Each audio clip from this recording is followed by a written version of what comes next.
Ang iyong mga pangarap ay para sa iyo, na ikaw lang ang tanging makakatupad nito. Hindi mo dapat asahan ang tulong mula sa mga kaibigan, pamilya o kahit na sa mga estranghero.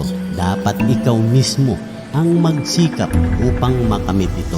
Kaya sa halip na panghinaan ng loob dahil sa mga alinlangan, gampanan ang papel ng isang manlalaban na hindi kailanman marunong umatras sa anumang laban. Kung hindi ka handang ipaglaban ang mga bagay na matagal mo nang inaasam, mapapalampas mo ang buhay na gusto mo na matagal nang naninirahan sa iyong puso at isipan, at mapipilitan kang mamuhay sa isang sitwasyon na matagal mo nang gustong takasan. Binigyan ka ng Diyos ng mga hangaring ito at nararapat ng itong ipaglaban.